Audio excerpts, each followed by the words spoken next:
Alors connectez-vous, mettez-vous en ligne, mettez-vous en ligne, mettez-vous en ligne. On va échanger, c'est très important.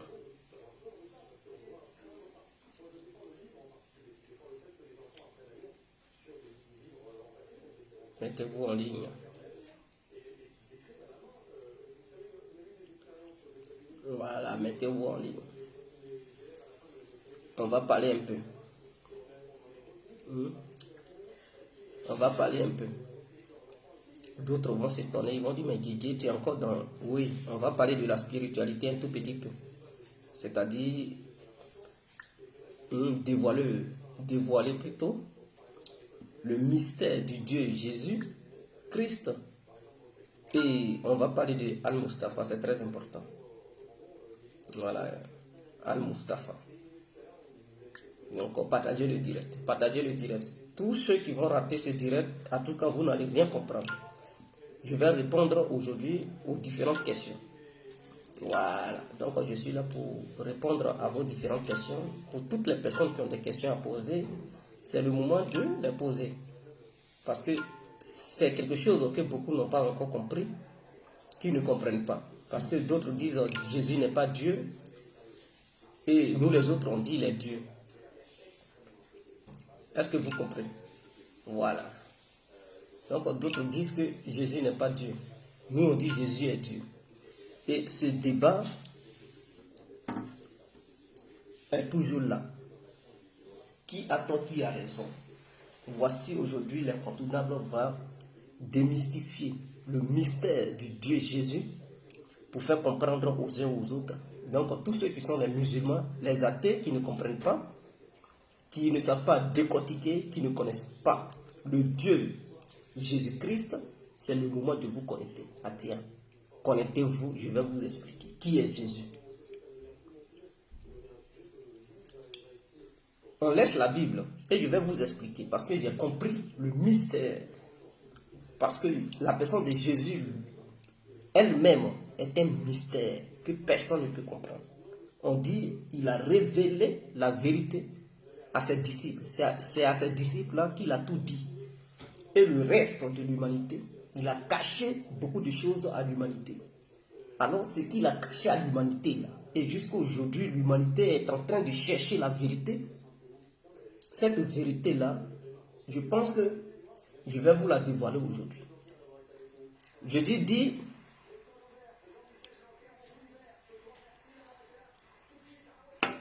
si vous cherchez là, vous allez trouver. Qui cherche, trouve. Il dit, cherchez, vous trouverez. Frappez, l'on vous ouvrira. Demandez, l'on vous donnera. Est-ce que vous avez cherché pour trouver? Qui est Jésus? Alors, avant d'arriver sur Al-Mustafa, j'aimerais qu'on en parle un peu. Les musulmans disent que Jésus n'est pas Dieu. Et nous, les chrétiens, je dis les vrais chrétiens, je ne parle pas des mambailleurs qui prient Dieu, qui disent que non. Eux-mêmes, souvent, ils disent non, Jésus est un prophète et qu'il n'est pas Dieu. Ils disent Jésus est un prophète et qu'il n'est pas Dieu. Waouh! Il n'y a pas de souci. Alors, qui est Jésus? Parce que dans l'Ancien Testament, on dit bonsoir, bonsoir à tous et à tout temps pour tous ceux qui ne me connaissent pas. Je suis l'incontournable qui a compris tout terrain. L'homme dont on parle, l'homme qui n'a pas front, vieux l'homme qui ne marche pas serment. Vous pouvez aussi m'appeler devant la ville, l'homme derrière, gouverneur italien, docteur Monte, m'appelez-moi Boum Boum. Laisse-moi mourir 5 heures, plein droit et padre, donc camarade des eaux, la moutia. Alors nous voilà à nouveau devant cette caméra pour dévoiler les mystères du Dieu Jésus. Voilà, Christ. Alors, qui est Jésus-Christ? Jésus-Christ est le Dieu vivant, est le Dieu qui a créé toutes choses. Et ces choses ont été créées pour lui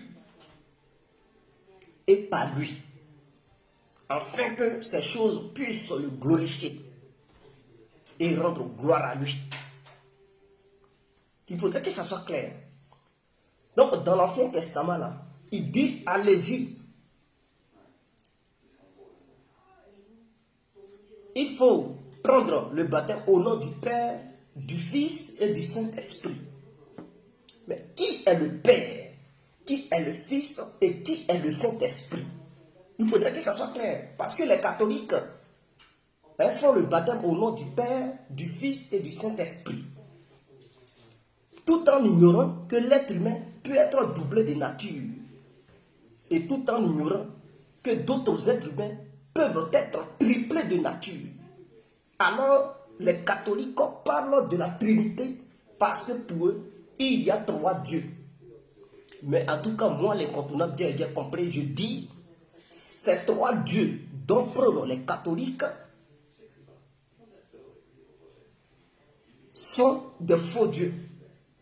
Et que le seul Dieu qui possède lui seul la Trinité est le Seigneur Jésus-Christ. Parce que nous, les humains, on possède une double nature. Je répète, nous, les humains, là, on possède une double nature. On n'a pas 3 natures. L'être humain que vous voyez, moi que vous voyez là, vous qui êtes là-bas, vous possédez 2 natures. Vous êtes doublé de nature. Or, Jésus-Christ était triplé de nature. Voilà pourquoi on ne peut pas se comparer à lui. Parce qu'il y a des gens qui disent oh, Jésus n'est pas Dieu. Et quand on leur parle de la naissance de Jésus, que sa naissance a été miraculeuse, une naissance qui n'est pas pareille que les nôtres ou la nôtre, ils disent mais et Adam et Ève, Adam et Ève là, comme ils n'ont pas de mère et de père, eux aussi là ils étaient aussi Dieu. Mais ils n'ont pas dit, est-ce que le Coran n'est pas clair là-dessus? Le Coran reconnaît que le seul être humain qui a vécu sur la terre, là, qui était saint là, c'est Jésus. Le Coran n'a pas nulle part mentionné quelque part que non, Adam était saint. Le Coran n'a nulle part mentionné quelque part que Ève était sainte. Donc en allant sur cette base, ce qui veut dire que les musulmans, ils reconnaissent déjà la sainteté de Jésus-Christ. Et ils refusent que Adam et Ève soient des saints. Il faudrait que ça soit clair. Ça veut dire que ce sont des êtres humains qui avaient été créés par Dieu. Mais eux là, ils n'étaient pas saints. Est-ce que vous comprenez? De la manière vous et moi, on a été créés, nous ne sommes pas des êtres humains saints. Nous sommes remplis par des démons. Les démons habitent dans nos chairs. De même que les démons habitaient la chair d'Adam et de Ève. Voilà pourquoi ils se sont laissés trahir par le démon. Mais comme Jésus était le seul être humain et le seul Dieu saint, je vais vous dire pourquoi je dis qu'il était le seul être humain et le seul Dieu saint. Voilà pourquoi aucun démon sur cette terre n'a réussi à le tromper et n'a réussi à l'habiter de son vivant sur cette terre. En allant sur cette base, vous devez comprendre que Jésus est le Dieu parfait. Car il n'y a que Dieu qui soit saint. Et le Coran reconnaît que Dieu seul est saint. Or, ce même Coran reconnaît en même temps que Jésus était saint. Donc, en allant sur cette base, déjà, posez la question à ceux qui disent que Jésus n'est pas Dieu là. Que le Coran dit, ah, c'est Dieu seul qui est saint. Mais en même temps, vous dites que Dieu seul est saint. Mais vous dites, Jésus n'a jamais commis de péché et il était saint. Donc, lui qui est saint, il est parfait. Et beaucoup de musulmans vont comprendre que il y a une contradiction entre eux-mêmes. Parce que le Coran ne contredit rien. Le Coran est clair. Dit que Jésus est saint. Et que seul Dieu est saint. Donc en allant sur cette base, ça veut dire Jésus, il est le seul qui est saint. Donc seul Dieu est saint est égal à, sainteté est égal à Dieu. Jésus est saint, donc Jésus est égal à Dieu. Il faudrait que ça soit clair. Ne faisons pas d'amalgame. Donc, la Trinité prônée par les catholiques, au nom du Père, du Fils et du Saint-Esprit, qui était le Père, qui était le Fils et qui était le Saint-Esprit? Je vais vous dire, le corps de Jésus, le corps, Jésus là, son corps là, c'est pas la même chose que notre corps que nous voyons. Nos corps que nous voyons là, c'est pas la même chose que le corps de Jésus. Le corps de Jésus est un corps qui est saint. C'est-à-dire un corps qui n'est pas habité par les démons. Car toi et moi, nos corps là sont des corps habités par des démons, sont des chambres des démons, sont des maisons des démons. Donc aucun être humain sur cette terre ne peut être parfait, car chaque être humain est habité par un démon. Il faudrait que ça soit clair. Même les croyants, les chrétiens, dans leur chair, il y a des démons. Est-ce que vous comprenez déjà? Voilà pourquoi nous ne sommes pas sauvés par nos actes, mais nous sommes sauvés par la grâce. Parce que si c'est par nos actes que nous étions sauvés, personne sur cette terre ne verra le royaume des cieux. Parce que nul ne peut poser un acte parfait durant le reste de sa vie sur cette terre. Ou bien durant son vivant sur cette terre. Car nous commettons tous et toutes des péchés. Donc nous sommes des pécheurs. Qui commet un péché est c'est-à-dire il est habité par le péché. Et c'est le péché qui nous oblige à commettre les péchés. Est-ce que vous comprenez? Donc en allant sur cette base, personne sur cette terre ne peut être sainte, ne peut être en dehors du péché. Donc nous sommes tous des pécheurs sur cette terre. Il faudrait que ça soit clair. Mais seul Jésus n'était pas habité par le péché. Mais quel corps Jésus avait et son corps n'était pas habité par le péché. Il faudrait que les gens comprennent le mystère. Qui était Jésus? Et puis on dit qu'il était le seul parfait. Il était le seul être humain parfait qui n'avait jamais connu le péché, qui n'a jamais connu qui n'a jamais commis le péché et en qui le péché n'a jamais habité. Si on dit le péché ne l'a jamais habité et il n'avait jamais commis le péché, ça veut dire son corps là, il n'avait aucun péché dans son corps. Contrairement à nous qui avons des milliers de péchés dans nos corps. Donc on doit comprendre que le corps de Jésus diffère de nos propres corps. Est-ce que vous comprenez? Donc Dieu le Fils, le corps de Jésus représentait le Fils. Représentait Dieu le Fils. Le corps, la chair de Jésus, là, c'était le Fils. Et c'était ce corps que Dieu avait envoyé pour sacrifier. Dieu n'avait pas sacrifié l'âme, il n'avait pas sacrifié aussi l'esprit. Non, il avait sacrifié le corps de Jésus.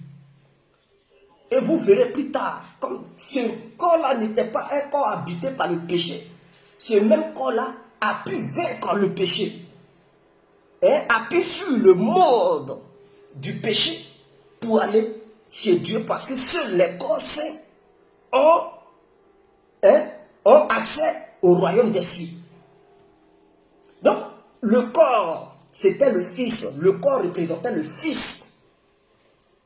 Et le Dieu, parce qu'on dit, au nom du Père, du Fils et du Saint-Esprit. Qui était le Père, qui était le Fils et qui était le Saint-Esprit? Je vais vous montrer la personne de Jésus, qui incarnait cette Trinité dont les gens n'ont jamais compris.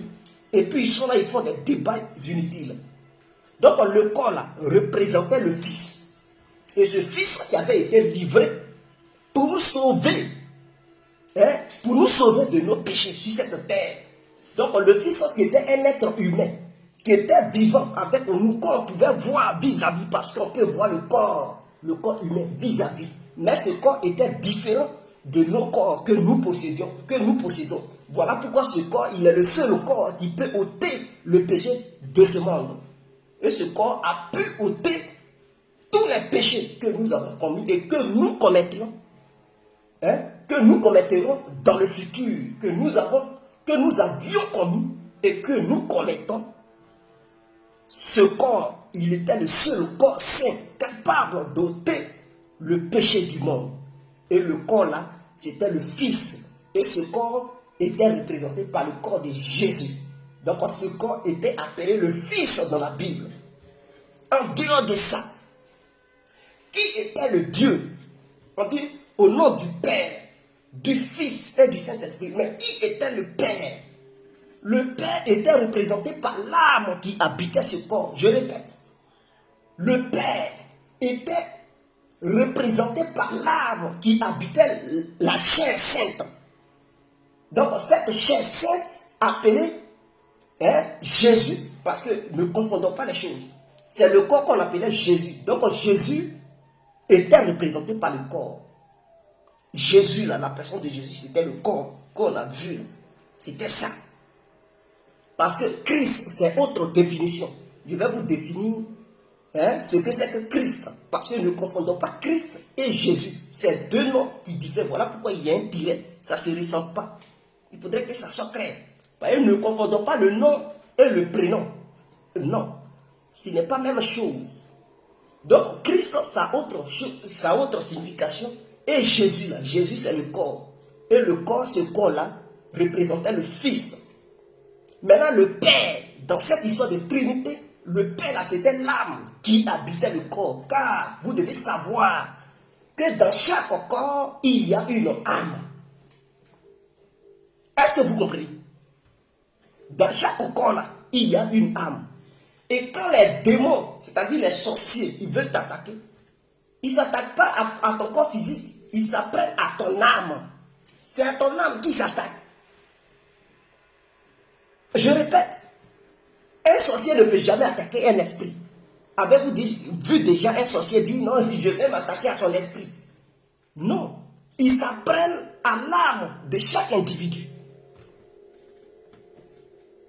Parce que nul sur cette terre ne peut voir un esprit. On ne peut pas voir des esprits, on voit les âmes de chaque animal et de chaque être humain. Mais on ne peut jamais voir l'esprit. Dieu sauve l'âme. Dieu ne sauve pas l'esprit parce que l'esprit lui-même, là, il est Dieu. Le vrai esprit, là. Il y a des esprits positifs et des esprits négatifs.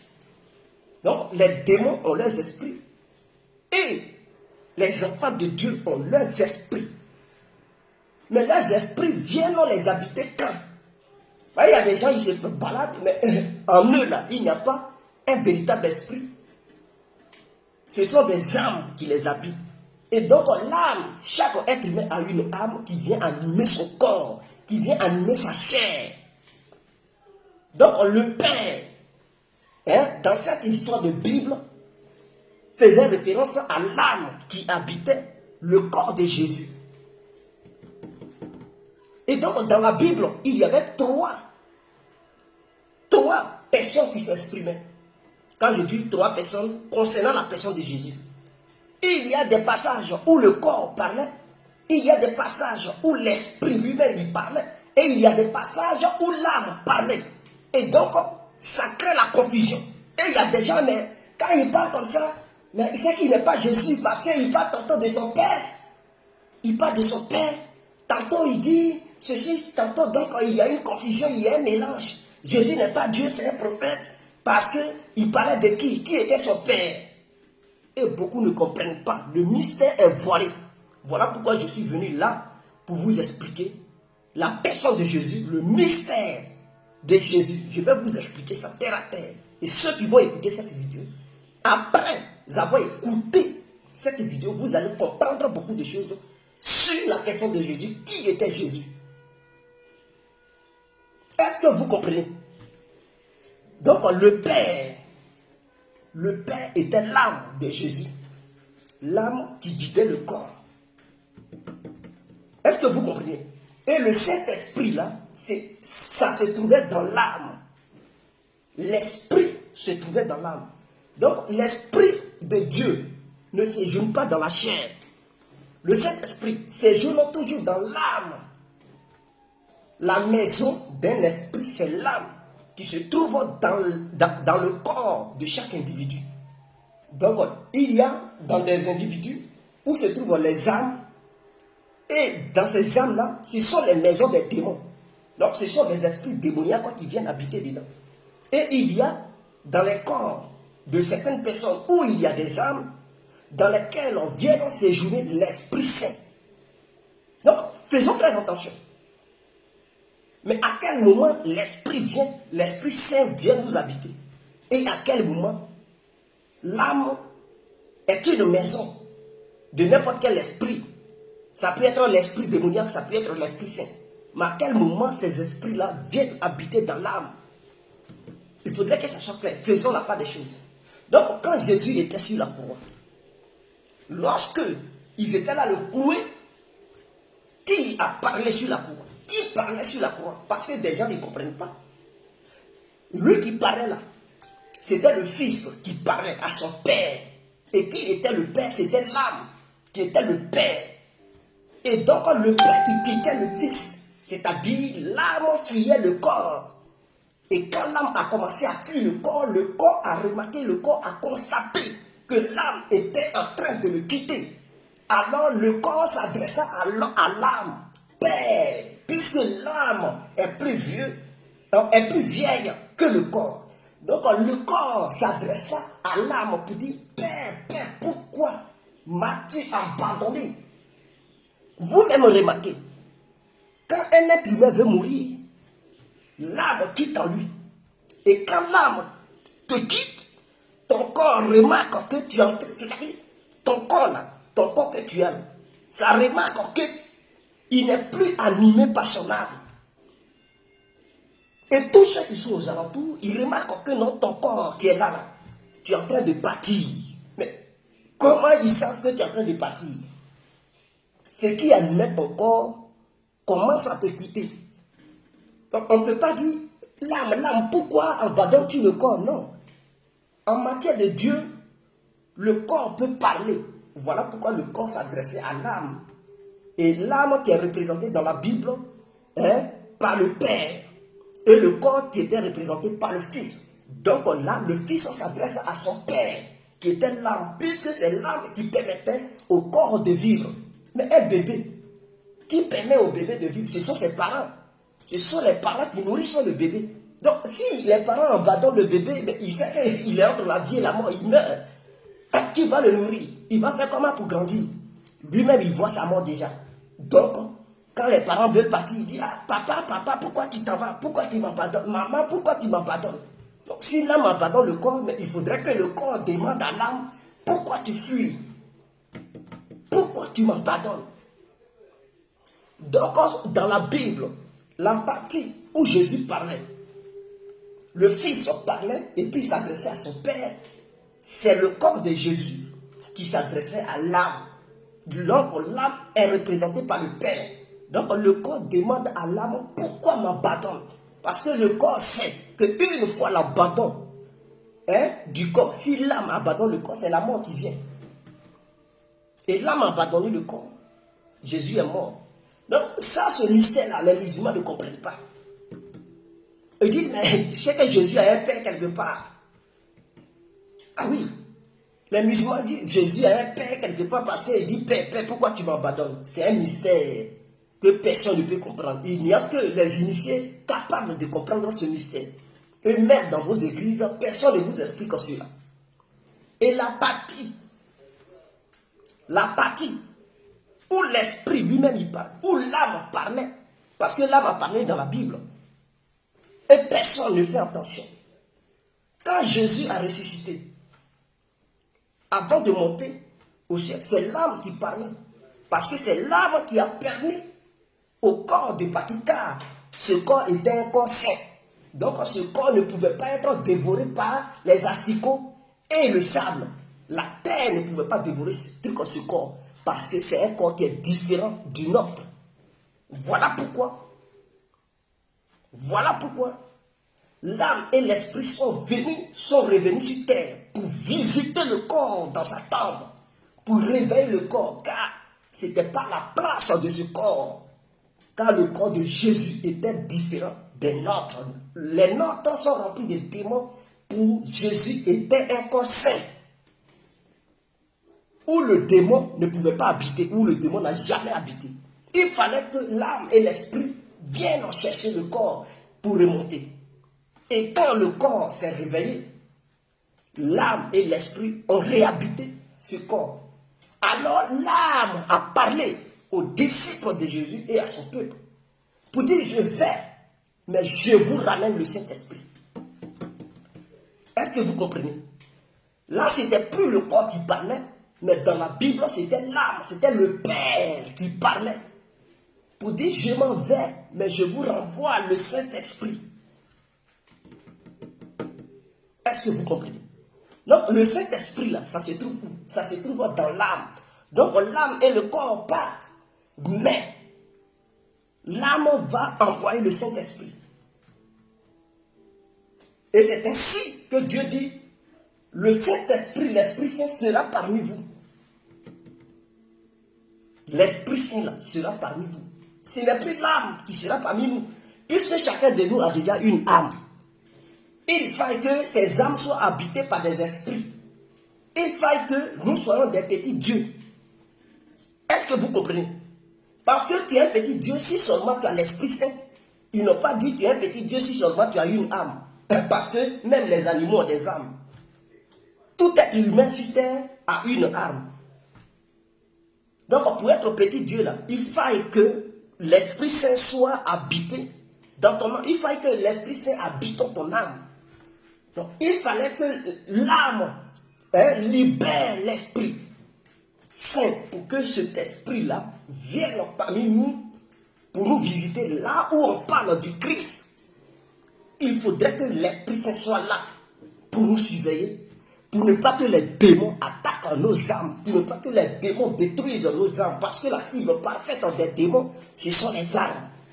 Quand ton âme est possédée, c'est fini. Ça veut dire la maison que représente l'âme dans le corps de l'être humain peut être habitée par un démon, un esprit démoniaque, ou peut être habité par un esprit saint. Donc, si tu reconnais Jésus en tant que ton Dieu, Jésus-Christ en tant que ton Dieu unique et ton sauveur, alors automatiquement il t'envoie l'Esprit Saint pour prendre position dans ton âme. Une fois que cette âme est habitée par le Saint-Esprit, aucun esprit démoniaque ne peut encore venir remplacer l'Esprit Saint dans ton âme. Donc le démon, c'est le sorcier. S'il vient t'attaquer, il va faire échec. Parce que c'est ton âme, il va vouloir attaquer. Oh, dans cette âme-là, dans cette maison-là, il y a un vrai guerrier. Qu'on ne peut jamais, que le démon ne peut jamais démanteler, que le démon ne peut jamais vaincre. Et ce guerrier-là, c'est le Saint-Esprit. Voilà pourquoi Jésus dit, il a dit, qui m'a vu, il dit, je suis dans mon Père. Mais quand il dit, il est dans son Père, c'est le corps qui parlait.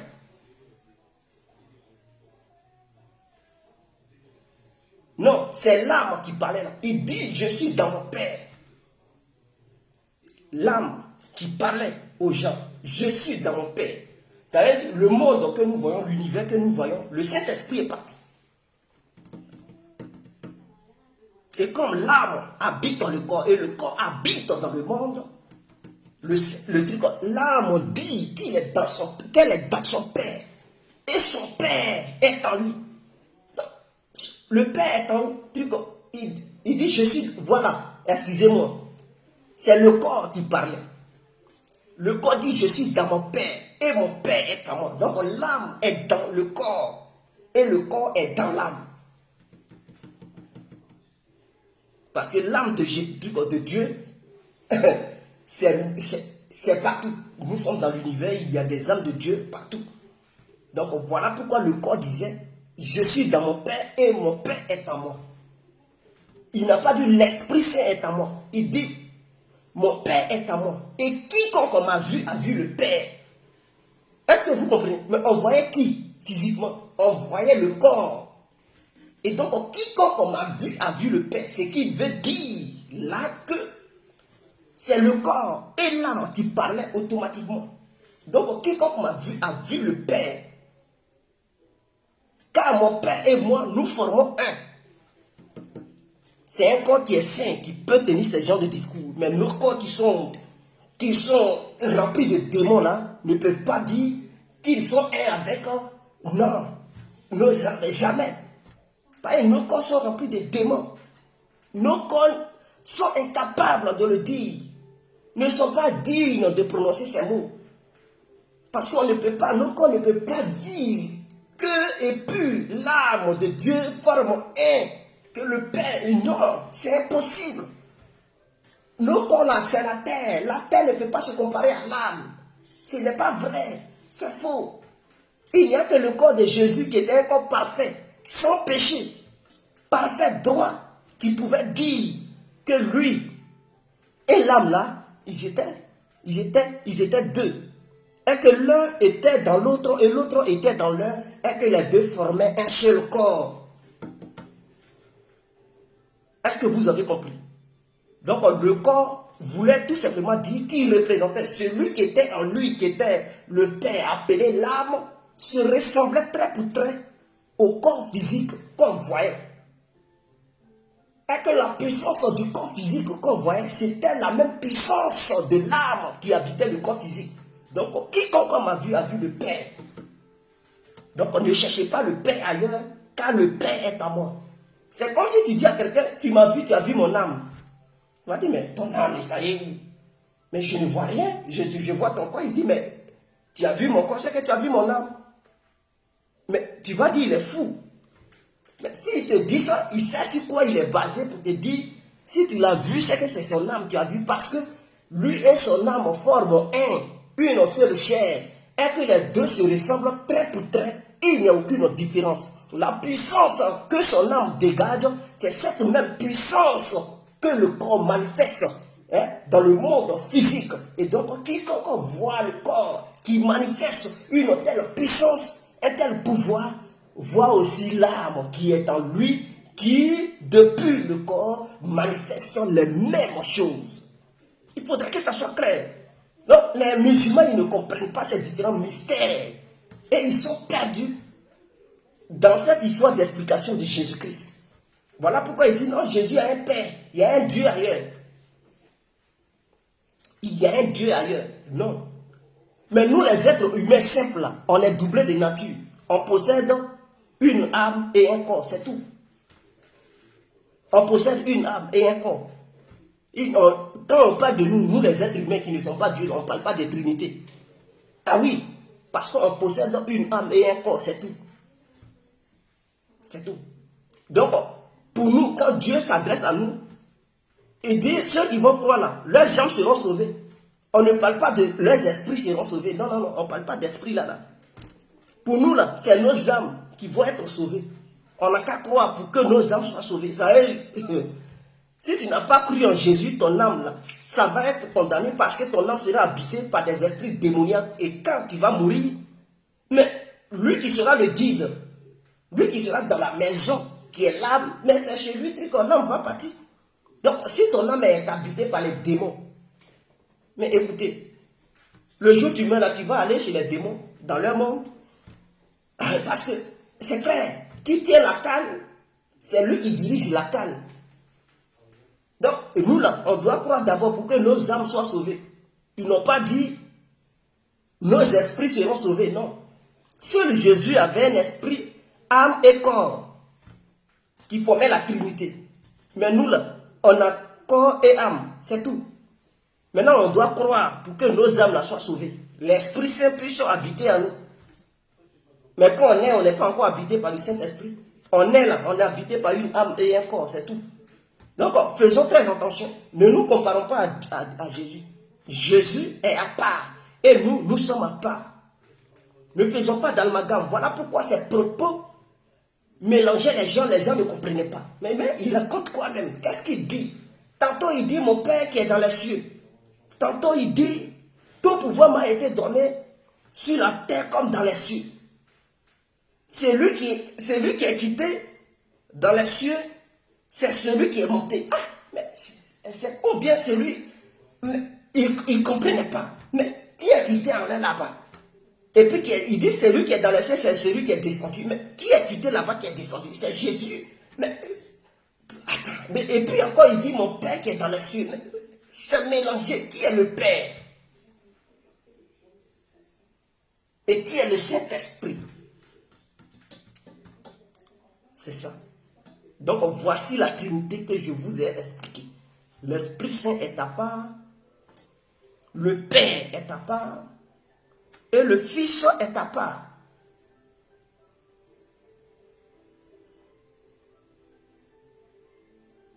Est-ce que vous comprenez? Donc, vous devez faire très attention. Ne vous laissez pas embobiner. Pour dire, il y a un Dieu, hein?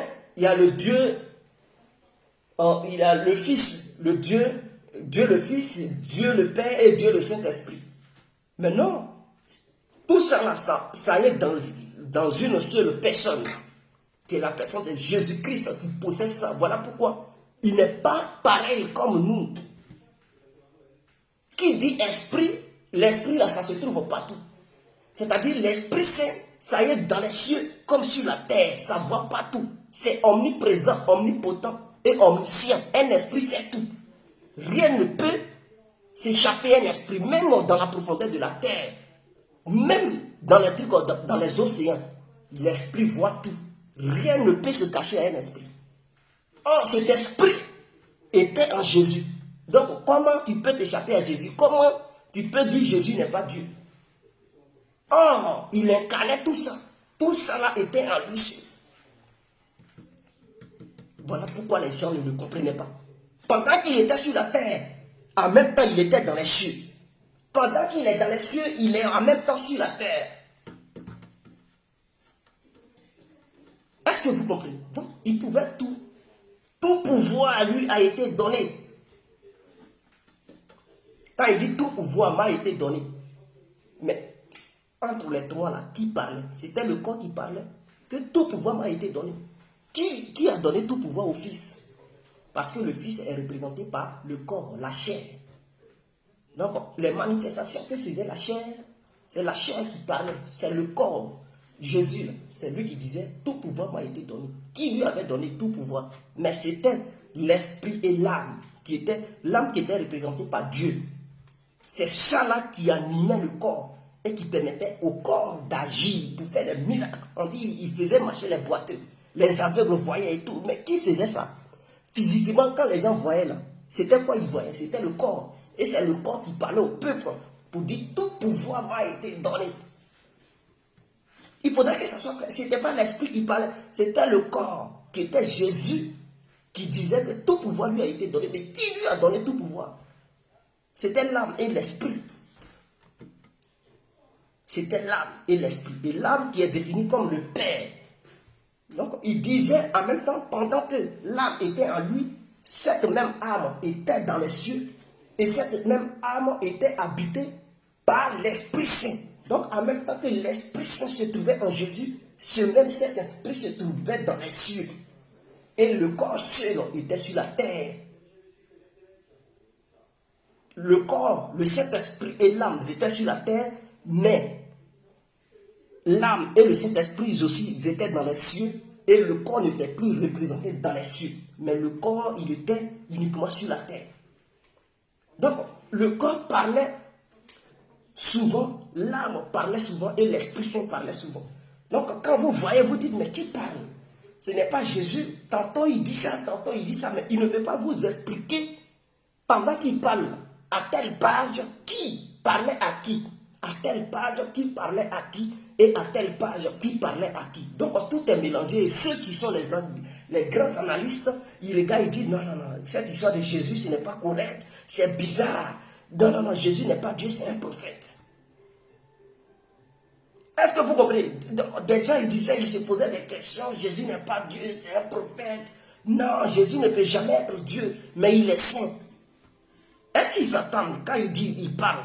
Non, il est saint, mais il n'est pas Dieu, c'est un prophète. Depuis qu'un prophète est saint. Tous les prophètes que vous avez vus dans la Bible ou même dans le Coran, avez-vous déjà vu un prophète saint dedans? Mais arrivé sur Jésus, oui, on sait qu'il est saint. On sait qu'il est né de façon miraculeuse. Même avant de naître, c'est le Saint-Esprit qui agit. On dit l'ange a apparu à Joseph pour dire votre épouse est enceinte, mais c'est le Saint-Esprit. C'est Dieu qui a envoyé l'Esprit Saint pour qu'il soit. Mais qui était Dieu? C'est l'âme qui a envoyé l'Esprit. De la manière Jésus s'est réveillé des morts et qui devrait monter, l'âme a parlé encore au peuple pour dire je m'en vais mais je vous envoie le Saint-Esprit. C'est de la même manière quand Joseph voulait relâcher Marie parce qu'il avait constaté qu'elle était enceinte, c'est là l'ange lui a apparu pour lui dire non, c'est Dieu qui a envoyé le Saint-Esprit pour engrosser Marie. Donc on prend Marie, ta femme. Il faudrait que ça soit clair. Donc c'est l'âme qui parlait à Joseph. Et cette âme-là représentait Dieu. Et l'Esprit Saint était à part. Et donc quand on nous dit nous sommes des petits dieux, ça veut dire chacun de nous possède une âme. Ça veut tout. C'est ce qui est clair. Quand on dit nous sommes des dieux vivants, c'est parce que chacun de nous possède une âme. Et qui dit Dieu dit âme. Cet esprit-là, ça y est à part. L'âme, ça y est à part. Et le corps, ça y est à part. Les trois forment la Trinité. Mais nous possédons l'âme et le corps. Donc, on nous représente comme des petits dieux. Parce que Dieu est âme et le corps, c'est quelque chose qui est rempli de péché, qui peut se perdre. Voilà. Est-ce que vous comprenez?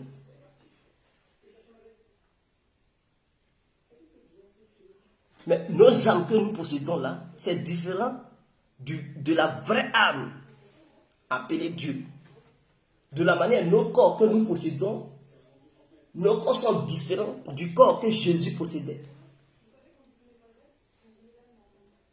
L'âme de Dieu, l'âme qu'on appelle Dieu, c'est une âme qui est vraiment sainte. Aucun esprit démoniaque ne peut habiter l'âme appelée le véritable Dieu.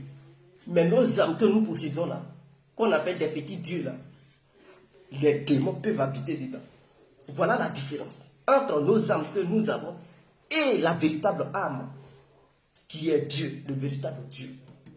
Voilà pourquoi nous devons fournir des efforts afin que nos âmes soient sauvées par la véritable âme qui va dire, bon, cette âme a œuvré pour moi. Donc, cette âme m'appartient. Donc, cette âme a le droit d'aller dans mon royaume. Oui. Maintenant, l'autre âme n'a pas fourni d'effort. L'autre âme ne m'a pas reconnu en tant que son père. Mais qui est ton père? Est-ce que une souris peut accoucher un agouti? Dites-moi. Est-ce qu'une souris peut accoucher un agouti? Est-ce qu'un mouton peut mettre au monde un porc? Je vous pose des questions. Est-ce qu'un babouin peut mettre au monde un rat? Ça ne peut pas exister. Donc on dit, Seigneur, Dieu, notre Père. Mais qui est ton Père? Seigneur, notre Père. Tu pries qui? Qu'est-ce qu'il y a en toi qui reconnaît que non? Il a son Père quelque part. Mais c'est ton âme. Ton âme qui est dans ton corps là, qui reconnaît que il y a son supérieur quelque part. Qui lui là, il est saint. Il n'est pas comme lui. Donc il reconnaît son supérieur comme son papa. Et c'est cette grande âme supérieure qui a créé nos petites âmes que nous possédons. Donc si nos petites âmes reconnaissent la véritable âme sainte, qui dit, je te reconnais comme mon Seigneur, mon unique Dieu, mon Sauveur, mon Créateur, alors cette âme reconnaît qu'elle est âme et que un démon ne peut pas, parce qu'il y a des âmes, des démons. Donc chaque âme reconnaît sa paternité. Si ton âme qui est en toi est une âme démoniaque, tu vas beau faire, mais tu vas aller chez les démons. Quand tu vas mourir, c'est l'enfer. Parce que c'est là-bas qui est la maison mère. La maison mère des trucs des démons. Donc si ton âme est une âme sainte qui reconnaît que il y a sa supérieure qui est la véritable âme sainte qui est au-dessus, qui a un royaume. Et on appelle ça le royaume saint. Alors cette âme reconnaît Jésus-Christ comme son créateur unique, son Dieu unique. Et après la mort du corps, cette âme est sauvée par Jésus. Tu lui dis, Atia, de ton vivant là, pendant que ton corps vivait, au moins sur la terre là, tu m'avais glorifié. Tu avais reconnu que non, j'étais véritablement ton père. Mais l'autre, comme c'est pas moi qui suis son père, il ne m'a pas reconnu. Il a plutôt adoré les fétiches, il a plutôt fait truc parce qu'il reconnaît. C'est comme ça. Les agoutis marchent ensemble, les rats marchent ensemble, les babouins marchent ensemble. Est-ce que vous comprenez? Donc voici les différents mystères. Donc chaque âme prie le Père qui l'a conçu.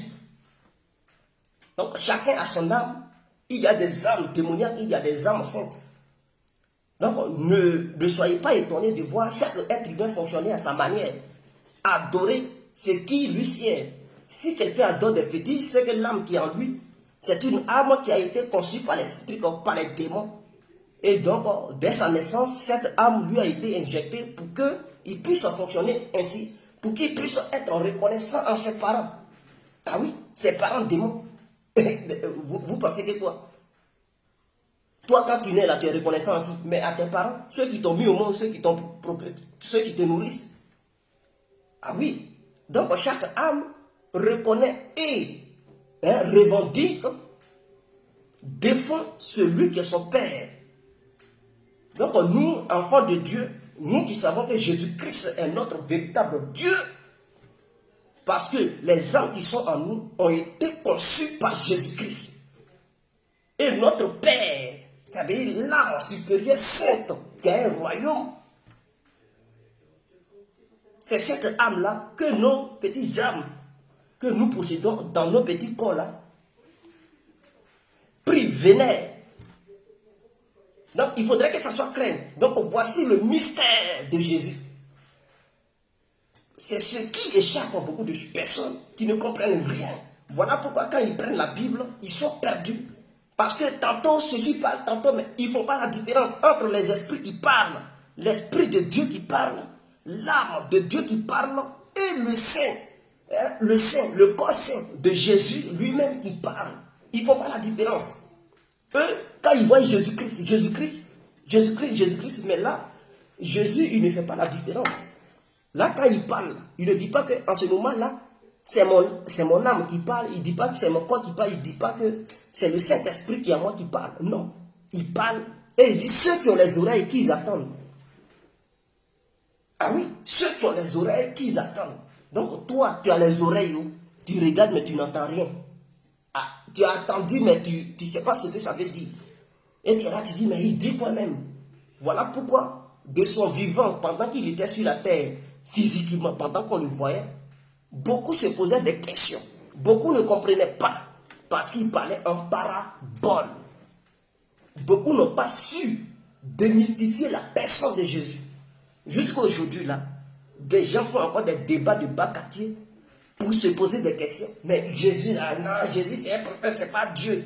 Pourquoi il dit ceci? Pourquoi il dit cela? Il faudrait qu'on leur enseigne qui est Jésus-Christ pour qu'ils comprennent de la manière eux. Parce qu'on peut t'appeler Brahima. Brahima. On dit Brahima. Ok. On dit Brahima. Il n'y a pas de souci. Voici un nom. J'ai fait sortir ça comme ça. Hein? On dit Brahima. On voit ton physique. Mais est-ce que toi, quand tu es là, tu ne sais pas que tu es doublé de nature?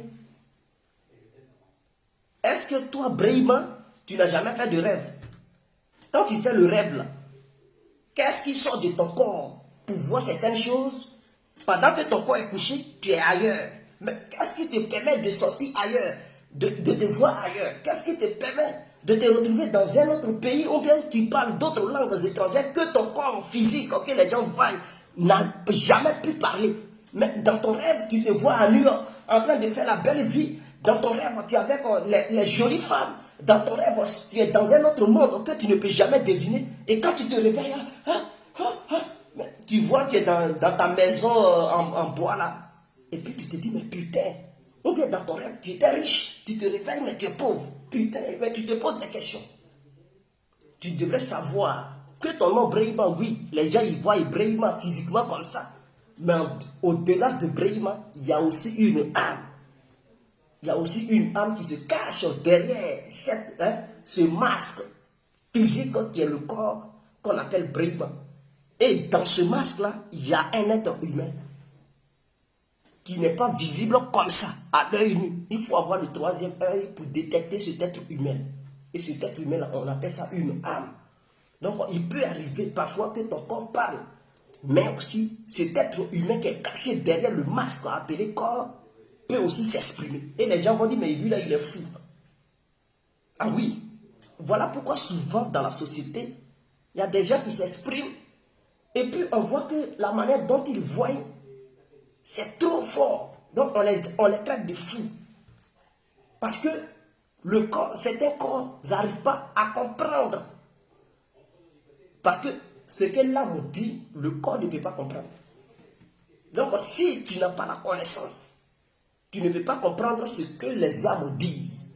Voilà pourquoi quand un homme que vous voyez physiquement, il parle, mais ce qu'il dit, si ça ne vient pas du corps et que ça vient de l'âme, les autres corps sont perdus et les autres corps sont capables de traiter ce dernier de fou. Pour dire, mais lui là, c'est un fou. On dit, les esprits se comprennent, les âmes se comprennent, les corps se comprennent. Est-ce que vous comprenez? Donc, voilà pourquoi on ne peut pas comprendre tout le monde. Il y a d'autres, quand ils parlent, mais lui là, qu'est-ce qu'il dit même? Ah, mais les prophètes. Pourquoi d'autres sont prophètes et pourquoi d'autres voient l'avenir, d'autres ne voient rien? Qu'est-ce qui les pousse? Qu'est-ce qui fait qu'il y a une différence? Vous pensez que quand d'autres, ceux qui sont les prophètes, lorsqu'ils parlent, vous pensez que c'est le corps physique qui parle. Ce n'est pas le corps physique qui parle. Ceux qui sont appelés prophètes, lorsqu'ils parlent, soit c'est l'esprit qui est dans l'âme qui parle, ou soit c'est le corps qui parle. Parce que ces choses voient le futur, voient ce qui arrive, ce qui va se passer avec précision. Mais le corps ne peut rien voir tant que ce qui est caché derrière le masque du corps ne révèle pas les vérités au corps. Le corps voit ce qui se passe devant lui instantanément. Mais le corps ne peut jamais voir ce qui se cache, qui n'est pas devant le corps. Est-ce que vous comprenez? Donc, voici un peu ce que je tenais à dire. À partir d'aujourd'hui, ne vous limitez pas sur les jugements. Faites pas les corps. Allez-y au-delà de chaque corps que nous sommes pour comprendre que derrière ces corps-là, il y a d'autres êtres vivants qu'on ne peut pas voir à l'œil nu, qui peuvent parler via nos corps, qui donnent souvent des puissances à nos corps pour que nos corps puissent manifester certains miracles sur la terre. Et quand on voit, on dit, oh, il est fort. Mais non, c'est ce qui se cache derrière son corps qui lui permet d'avoir cette puissance et cette connaissance. Allons-y devant. Ouvrons nos esprits, ouvrons nos cerveaux plutôt, pour comprendre beaucoup de choses. Ne nous voilons pas les choses. Ne nous voilons pas la tête. Et ne limitons pas la personne de Jésus comme quoi Jésus c'est fini. Quand on dit Jésus-Christ c'est fini, c'est le corps fini. Non, non, non, non. Il est multidimensionnel. Voilà pourquoi on dit il est multidimensionnel. Voilà pourquoi dans la Bible, il parle tantôt ceci. Et vous pensez qu'il se contredit lui-même. Devant là-bas, il parle d'autre chose. Il dit il est le chemin. Quand il dit il est le chemin, là, vous pensez que quoi? C'est le corps qui dit il est le chemin? Est-ce que c'est le corps qui dit je suis le chemin, je suis la vérité? Il dit je suis le chemin et je suis la vérité. Est-ce que c'est le corps physique qui parlait là? Si ce n'était pas le corps physique, c'était le Saint-Esprit qui s'exprimait là. L'Esprit Saint qui parlait. Que lui seul il est le chemin. Et il n'y a aucun autre esprit qui puisse être le véritable chemin. En dehors du Saint-Esprit, qui est le véritable chemin. Qui est la vie.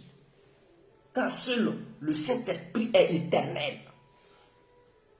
Aucun autre esprit ne peut peut-être être éternel. Parce que les autres esprits seront, le jour J, seront anéantis par le Saint-Esprit. Il dit, je suis la vérité et la vie.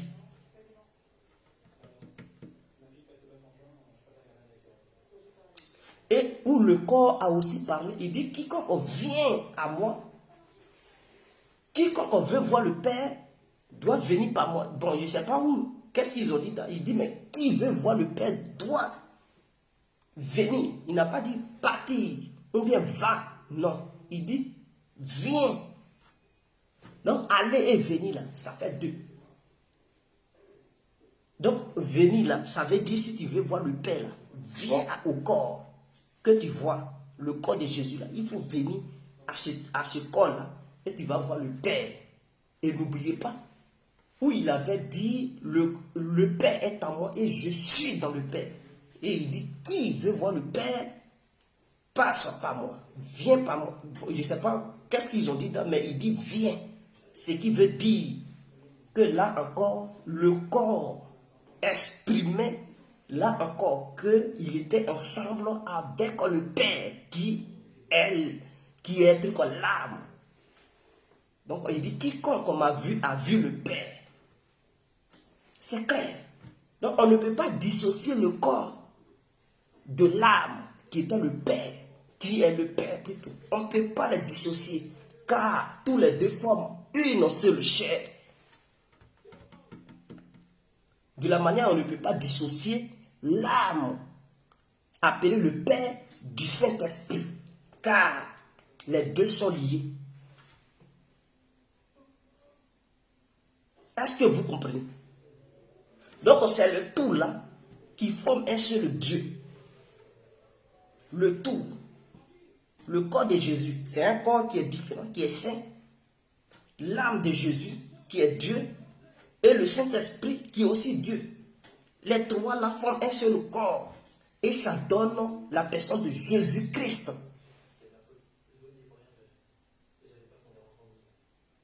Est-ce que vous comprenez? Donc voici le Dieu que nous adorons. On ne peut pas les dissocier.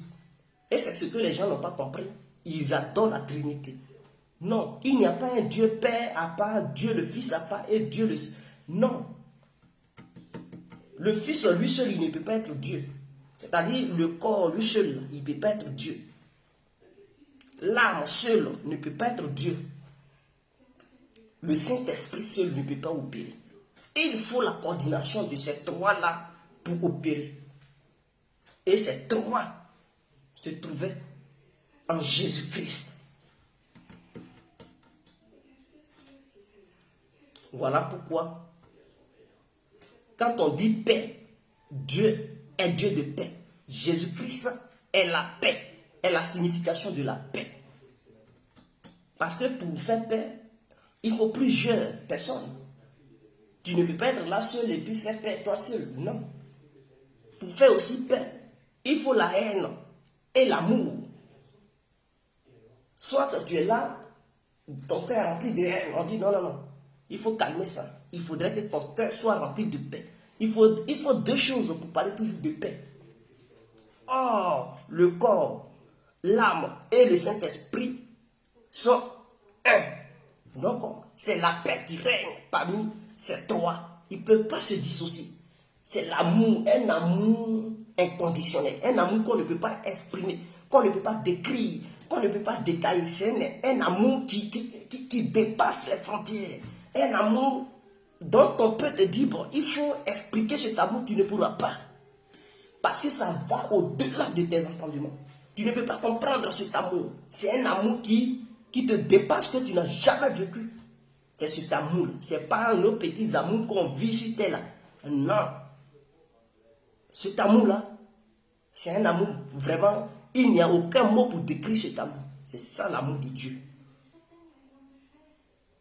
Est-ce que vous comprenez? Donc on est ensemble, c'est ce que, bon, Al-Moussafa, on va parler de ça demain. J'ai trop duré là. Donc c'est ce phénomène que je tenais à vous expliquer. Beaucoup n'ont pas compris, il fallait que Guégué vienne, parce que moi-même j'ai compris ça. Je n'ai pas regardé quelque part. C'est venu dans ma tête. C'est venu dans ma tête. Et quelque chose m'a dit, va, fais une vidéo et explique ça aux gens. Je n'ai pas regardé quelque part pour... Non, c'est quelque chose qui est venu dans ma tête comme ça. J'ai dit, mais Jésus, on dit Jésus est Dieu et tant. Et c'est là, mon esprit a commencé, c'est-à-dire ma tête a commencé à expliquer les choses dans ma tête. Tout se passe dans ma tête pour dire, voici, tant que les gens appellent Trinité, voici l'explication de telle chose. Et dans la Bible, quelles sont les choses qui parlaient? Tantôt le corps parlait, tantôt l'esprit parlait, tantôt l'âme parlait. Voilà pourquoi d'autres disent que non, il y a des contradictions dans la Bible, et puis ils comparent, et puis ils disent non, c'est faux, Jésus ment. Mais ils ne comprennent pas, ils ne vont pas au-delà de l'aspect humain. Et ils jugent seulement l'aspect humain. Et ils disent non, quand lui là, il parle là, il s'adresse à qui? Mais ils ne comprenaient pas qu'il y a des moments où le corps physique de Jésus parlait, et il s'adressait à l'âme qui était Dieu, qui était Dieu dans la Bible. Et à un moment donné, l'âme parlait aussi pour s'adresser à l'esprit. À un moment donné, l'esprit parlait pour s'adresser à d'autres choses, à l'âme ou au corps. Donc, quand ils voient La Bible est remplie de mystères. Voilà pourquoi on vous dit, ne lisez pas la Bible comme un roman. Même si tu es un grand savant, tu ne peux pas comprendre la Bible. Il ne s'agit pas d'avoir des diplômes et vouloir expliquer la Bible. Voilà pourquoi on ne peut pas enseigner la Bible dans une école. Jamais. Ceux qui font une école de théologie, ils sont là à égarer les gens. Parce qu'ils s'appuient sur les dictionnaires pour expliquer les choses. Mais ils ne comprennent pas. Ils ne comprennent pas la profondeur des paroles de Dieu qui sont cachées, qui sont souvent remplies de mystères. Et ils sont incapables de démystifier certains mots et certaines paroles de Dieu qui se trouvent dans la Bible. Et ils égarent beaucoup de personnes. Ils leur enseignent n'importe quoi. Et ces gens-là sont perdus. Et lorsqu'il y a des débats, ils n'arrivent même pas à s'exprimer. Et ils poussent des gens à se convertir, à devenir musulmans. Ah oui, parce que lorsque tu es coincé, le musulman, il t'explique, tu dis, parce que ton esprit n'est pas ouvert. Automatiquement, tu te convertis à l'islam. Demain, quand un autre chrétien va t'expliquer, tu vas dire, il a raison, hein. Tu deviens encore chrétien. Quand c'est comme ça, tu es dans la tourmente, tu ne comprends rien. Mais nous qui avons compris, qui connaissons la signification de chaque mot, alors personne ne va nous berner. Personne ne va nous détourner. Parce qu'on sait ce que chaque chose veut dire. Lorsque la Bible parle ainsi, on sait qui a parlé là. Est-ce que c'est le corps, c'est l'âme ou l'esprit? On sait automatiquement qui a parlé et qui n'a pas parlé. Et on prend nos dispositions pour expliquer aux gens qui ne comprennent pas. Voilà. Donc on ne vous laisse pas embobiner dans les écoles de théologie. Même ces prêtres, ils ne connaissent pas la Bible. Ils connaissent les passages, les versets bibliques. Mais ils ne comprennent pas, ils ne savent pas la profondeur de ces choses. Ils ne comprennent pas. Lorsqu'il y a des débats contradictoires, ils sont perdus. Quand on leur dit, mais justifier que Jésus est Dieu, il y a d'autres même, ils sont capables de prouver la divinité de Jésus. Pour prouver que Jésus est Dieu. Non, c'est-à-dire ils sont perdus dans leurs explications et tout. Et ils donnent raison à leurs co-débatteurs qui les coincent. Et après, ils disent, donc la Bible m'a, donc la Bible m'a, et puis ils se convertissent à d'autres religions parce qu'eux-mêmes, ils n'avaient pas compris la religion dans laquelle ils étaient. Le Dieu qu'ils suivaient, là, ils n'ont pas compris ce Dieu. Mais si tu n'as pas compris un Dieu, et que tu dis non, tu es son fils, tu le pries matin, midi, soir, un autre qui suit son autre Dieu, il te coince parce que tu n'as pas compris ton Dieu, tu n'as pas ouvert ton cerveau. Tu n'as pas communiqué avec ton Dieu. Et donc, on te coince, automatiquement, tu désistes. Tu t'en vas suivre un autre Dieu. Parce que dès le départ, tu étais un menteur. Tu as menti en faisant croire aux gens que tu avais compris et que tu suivais ton Dieu, que ton Dieu était ton unique Dieu, ton chemin, ta vérité. Mais lorsque un autre te coince et que tu n'as plus d'argument, tu fuis. C'est que tu étais dans le mensonge dès le début. Est-ce que vous comprenez? Donc, voici... Prêtres, pasteurs, c'est la même chose. Ils ne comprennent rien. Eux tous, ils sont sur le même pied d'égalité. Ils ne comprennent rien de la Bible. Ils sont pareils. Prêtres, pasteurs, c'est des marmailleurs. Ils se lèvent un bon matin parce qu'ils savent lire la Bible, c'est fini, ils sont chrétiens. Ce n'est pas comme ça. Il faut comprendre. Il faut comprendre. Quand on leur demande d'expliquer certaines choses, ils sont bloqués. Tantôt où Jésus il dit paix, paix. Et puis il prie. Jésus, il s'en va, il prie. Mais qui priait? Où on dit Jésus a gêné 40 jours, 40 nuits dans le désert. On dit il gênait là-haut. C'était pourquoi? Il s'adressait à qui? Il priait qui? Pourquoi vous dites il est Dieu et puis il prie? Mais en ce moment-là, est-ce que les gens y comprennent? Ils doivent comprendre que c'est le corps qui demande pardon à son âme. Il faudrait que les gens fassent la part des choses. Ce Jésus qui était dans le désert 40 jours, 40 nuits là, c'était quoi? C'était quelle partie de Jésus? Parce qu'il est multidimensionnel. C'était quelle partie qui demandait pardon?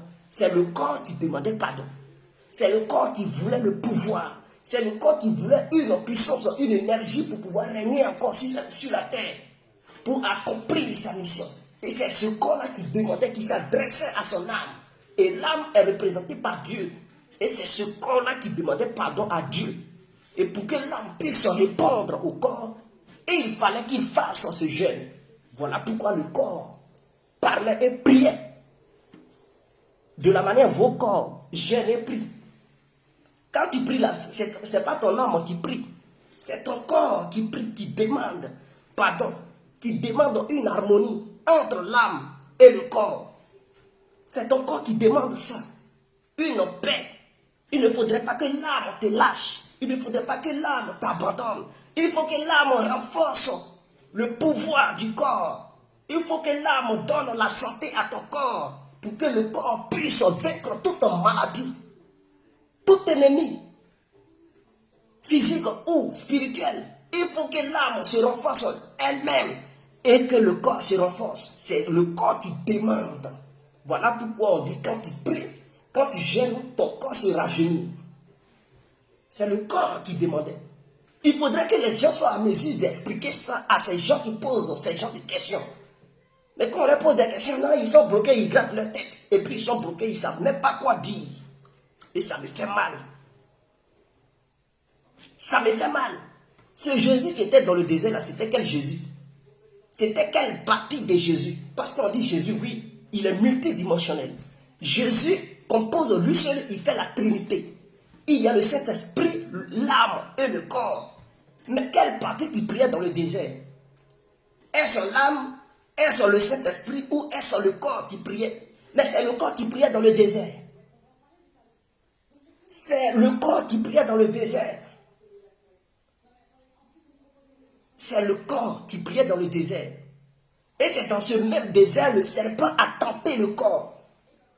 Parce que le serpent qui était représenté par le démon dans le jardin d'Éden, ce même serpent a tenté le corps dans le désert. Parce que ce serpent pensait que c'était le même corps que ceux d'Adam et Ève. Parce que les corps d'Adam et Ève, ce n'étaient pas des corps sains. Et quand le serpent avait tenté ces corps-là, ces corps ont cédé face à la ruse du serpent. Et à partir de cet instant, Dieu a maudit Adam et Ève. Donc le serpent a utilisé cette même ruse pour tenter encore le corps de Jésus dans le désert. Mais comme le corps de Jésus était un autre corps qui n'était pas pareil avec le corps d'Adam et Ève, ce corps a dévié la tentation dans le désert. Parce qu'à un moment donné, le corps ne mangeait plus. Le corps priait et demandait à Dieu. Dieu qui est l'âme. Le corps demandait à Dieu. C'est là que Satan dit, il faut manger. Si tu es truc, fais des miracles. Tu vas manger. Ceci, cela. Lui parlait de manger, nourriture. Si le corps cédait, le corps allait manger. Et Satan allait encore avoir raison sur le corps sain. Mais comme le corps était différent des nôtres, ce corps-là n'a pas succombé à la tentation de Jésus, de Satan. Est-ce que vous comprenez? Donc, il ne faudrait pas que les débatteurs qui viennent pour parler mal de Jésus, pour dire Jésus est un prophète, dites-leur déjà qu'eux-mêmes, avant de dire Jésus est un prophète, est-ce qu'ils reconnaissent que Jésus est saint? Avant de commencer, est-ce qu'ils reconnaissent que Jésus, là, il est saint? Oui ou non? S'ils disent oui, posez-leur la question, est-ce que les autres prophètes qui, depuis le commencement du monde, est-ce qu'ils ont déjà vu un prophète en dehors de Jésus qui était saint? S'ils n'ont pas la réponse de cette question, ils n'ont qu'à quitter devant vous. Ils n'ont qu'à quitter devant vous. Il n'y a pas de musulmans. C'est-à-dire que si un musulman vient devant vous pour dire Jésus, là, c'est un prophète, demandez à ce dernier, est-ce que quand même il reconnaît que Jésus est saint? S'il dit oui, mais il est prophète, reposez-lui la question, est-ce qu'en dehors de Jésus, il y a un autre prophète qui a existé, qui a été saint ou bien qui est saint? S'il dit non, demandez à ce dernier, est-ce que réellement il connaît le Coran? S'il dit oui, demandez-lui, que dit le Coran? Est-ce que le Coran reconnaît que seul Dieu est saint? Posez-lui la question. Est-ce que le Coran là reconnaît qu'il n'y a aucun saint sur cette terre, que seul Dieu est parfait et saint? S'il dit oui, dites-lui, est-ce que Jésus était parfait? Est-ce que Jésus était saint? S'il dit oui, dites-lui, alors que dites-vous des Écritures du Coran qui dit que seul Dieu est saint et parfait? Mais vous reconnaissez que Jésus n'a jamais commis de péché et qu'il était le seul saint. Alors, vous reconnaissez que non, un être humain ne peut pas être saint. Mais comment se fait-il que Jésus que vous traitez de prophète est un être humain d'après vous? Mais comment se fait-il que ce même être humain, il était saint? Qui était cet être humain? Alors vous allez clouer leur bouche. Maintenant, si ils utilisent des versets bibliques pour dire tantôt Jésus disait ça, expliquez-leur ces différents mystères que je viens de vous expliquer dans cette vidéo et vous allez fermer leur bouche pour toujours parce qu'ils ne comprennent rien. Et souvent, il y a certains mystères qui sont profonds qu'ils ne peuvent jamais comprendre. Donc, je pense que Dédé en a déjà fini.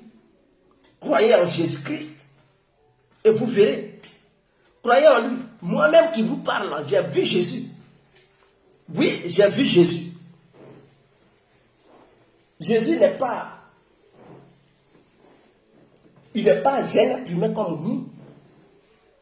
Quand il est dans sa forme dimensionnelle, multidimensionnelle.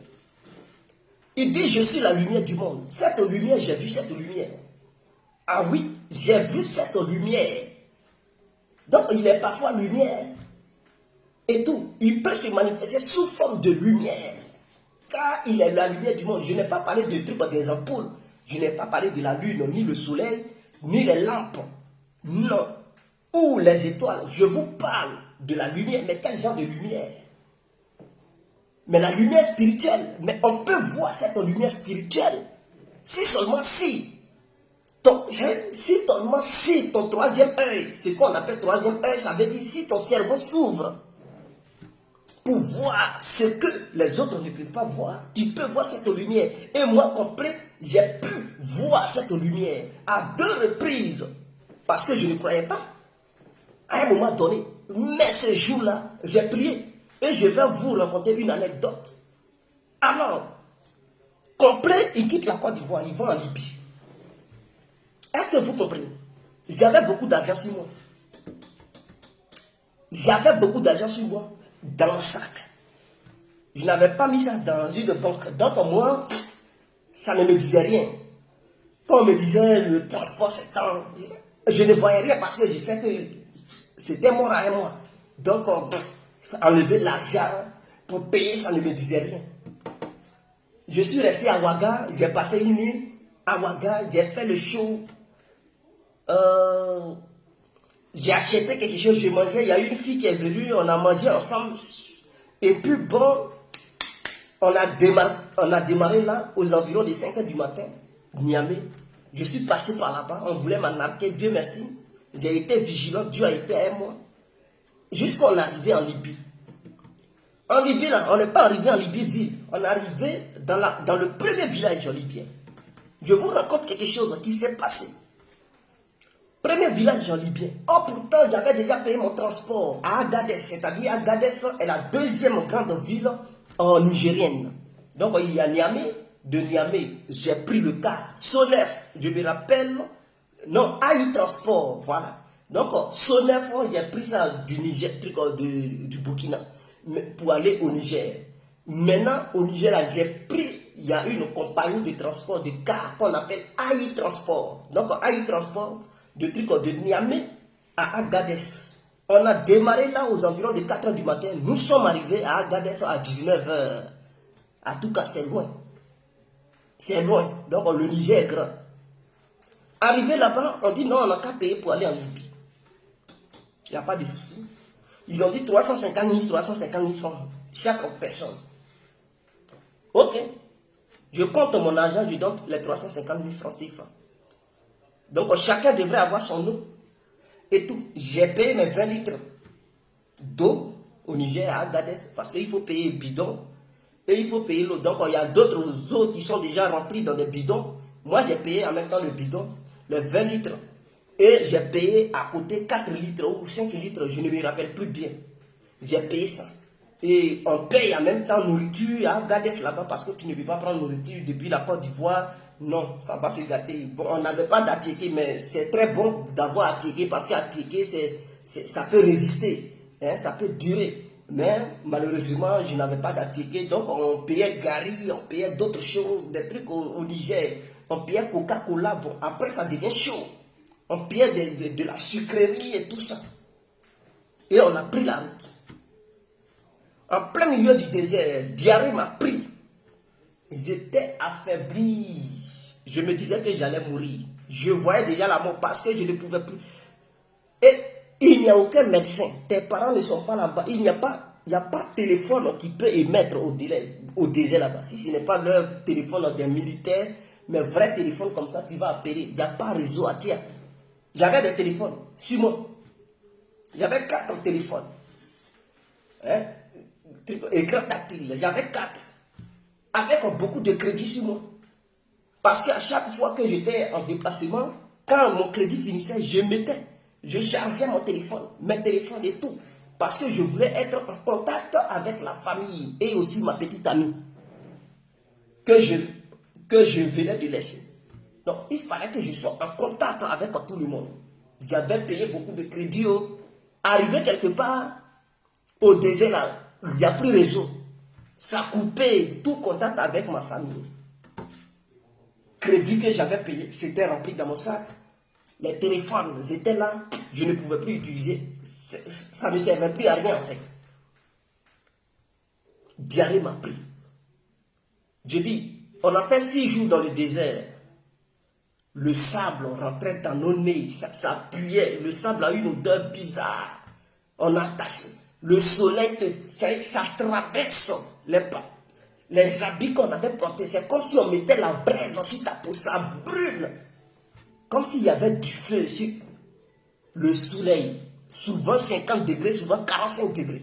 Et la nuit, il faisait frais. C'est comme s'ils avaient mis, on nous avait mis dans des congélateurs. Il fallait des vraies couettes pour se coucher la nuit. Il y avait des trucs, des scorpions du désert. Si ça te mord à terre, c'est la mort parce qu'il n'y a pas de médicament là-bas. Il n'y a pas de médecin. Il n'y a personne qui puisse intervenir pour te sauver la vie dans le désert. Tu tombes malade, tu peux mourir. Et c'était mon cas.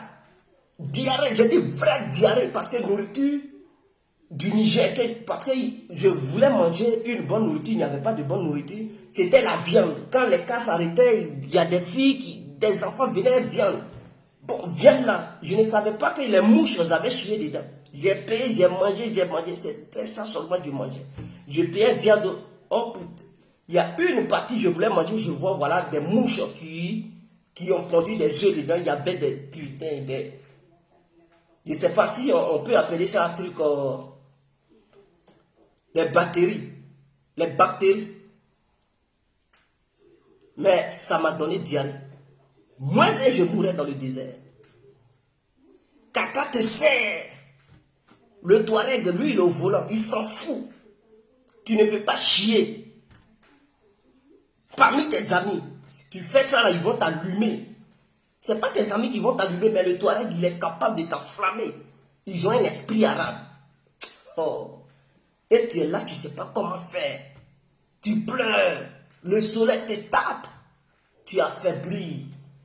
Tu ne sens plus le goût de la nourriture. On te donne, tu ne veux pas manger. Et puis tu es là comme ça. Heureusement pour moi, il y avait un gagnant. Dieu merci. Il avait des médicaments avec lui. Parce que lui, il était prêt. Il avait payé des médicaments de diarrhée. C'est ainsi qu'il me donne. Je pense aux 2 comprimés. Il dit, il faut boire. C'est comme ça que j'ai bu. Ça a calmé ma diarrhée. Sinon, je mourrais dans le désert. On arrive dans le premier village. On appelle ça Droukou. Je ne peux jamais oublier le nom de ce village. On appelle ça Droukou. Le nom du village. On arrive là-bas. Je dis, mais notre destination, c'était Agadez. Parce que la première ville, lorsque tu quittes le Niger pour aller en Libye, on appelle ça Agadez. Donc, je dis, mais je pensais que c'était à Agadez. Mais vous nous laissez à Droukou et vous nous dites non. Ils disent non, on n'a qu'à dormir là. Le lendemain matin, on va partir. Je dis, ok, donc mon argent avec moi, tiens, je donne mon jeton, je donne mes portables. On a dormi, première nuit. Donc le lendemain, on pensait qu'on allait partir. Il dit, non, on n'a qu'à dormir. Oh, pourtant, ils organisaient un vol. C'était un gagnant qui nous surveillait. Donc ils nous ont mis dans une maison, quelque part, à la sortie du village en fait. La deuxième nuit, on voit deux Touaregs qui ont taché la tête, qui débarquent là où ils nous ont mis. Moi, j'étais couché comme ça sur mon ventre. Mon sac était sur ma poitrine et je couvrais ça parce que je sais qu'il y a mon jeton pour ne pas que quelqu'un me renverse. Putain, on m'attrape à l'école, on me soulève. Je me lève comme ça, voilà un couteau. C'est bien long comme ça. Il dit, où est Foulouse? J'ai Foulouse. Il dit, où est l'argent? Donne l'argent. Putain, je vois le couteau, c'est tellement long. Les deux faces sont aiguisées, bien pointues. Attends. Tu sors de ce terre, on te pique comme ça. Tu te lèves, voilà. Un long couteau qui est en face de toi. Tu bouges, ils te poignardent. Ils sont, c'est des gens, ils sont gamés. Hein. Je regarde devant moi, voilà Kalash qui est sur moi. Il est arrêté. Il y a un qui est arrêté sur la porte.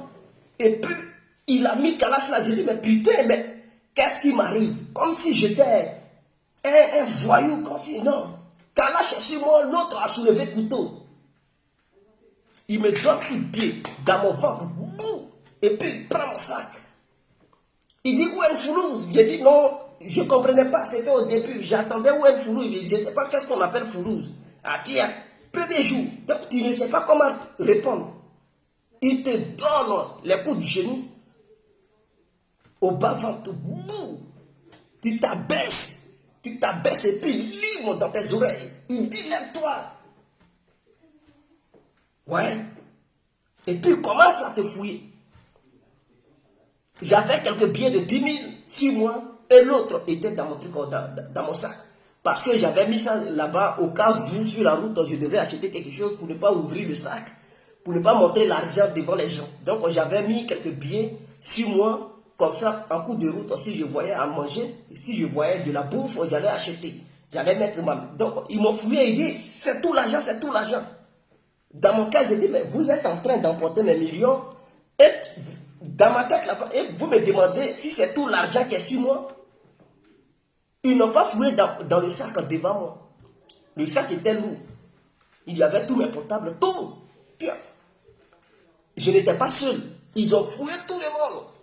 On dit déshabillez-vous. Vous vous déshabillez, ils prennent les habits parce que je ne sais pas qui leur a dit que les gens dans l'école là, ils mettaient de l'argent dedans.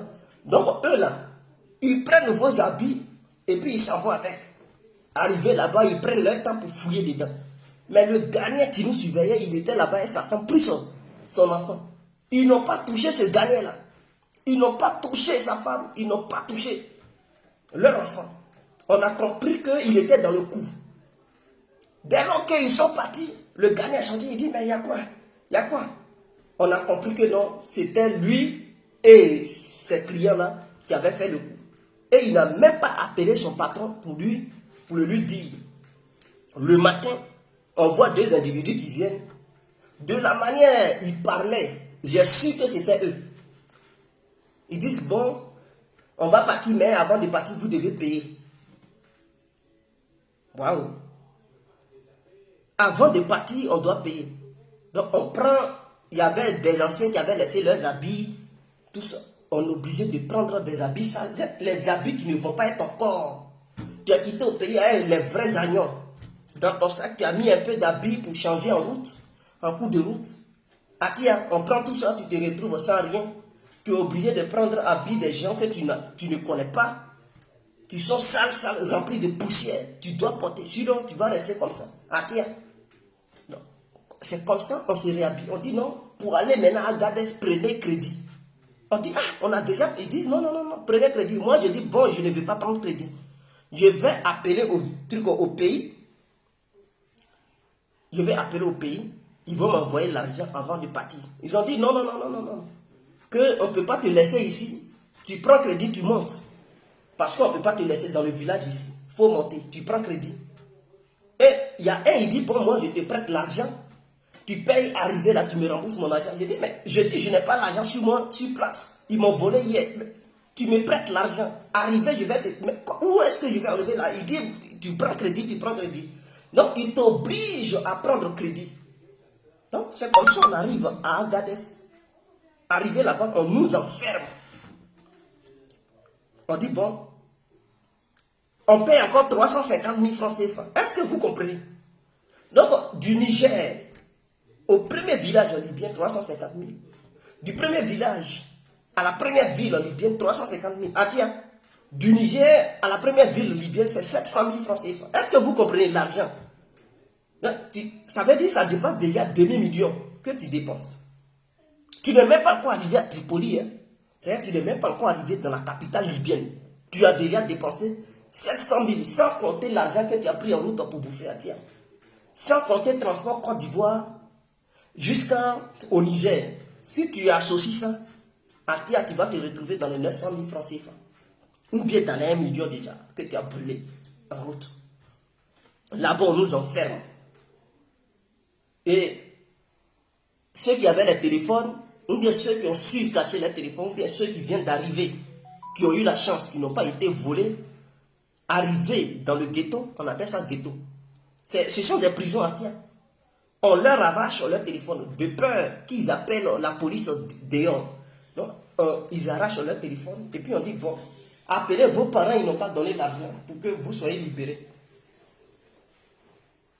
Waouh! Voilà comment j'appelle au pays. J'appelle ma mère. Que je suis en prison en Libye. Elle dit, mais comment ça? Tu es à l'école, la rentrée est arrivée. Mais la guerre venait de se passer en fait. Donc, cette guerre s'est passée et tout. Elle pensait que j'étais toujours au pays. Elle dit, ah, mais tout rentre en ordre, tu dois commencer l'école et tout. Je dis, non, je suis en prison en Libye. Elle était surprise. Parce que je ne lui avais pas dit que je quittais le pays. Elle me cherchait déjà au pays. Et quand je lui ai dit je suis en prison, parce que j'étais en contact avec ma petite amie et ma cousine, que j'appelle Pat. Elle s'appelle Patricia. Je ne vais pas dire tout son nom. Mais elle a Makori. Elle et moi, on s'attendait très bien. Donc, je lui confiais tout, ma position et tout. Elle était informée de mes déplacements. Ma petite amie aussi était informée de mes déplacements.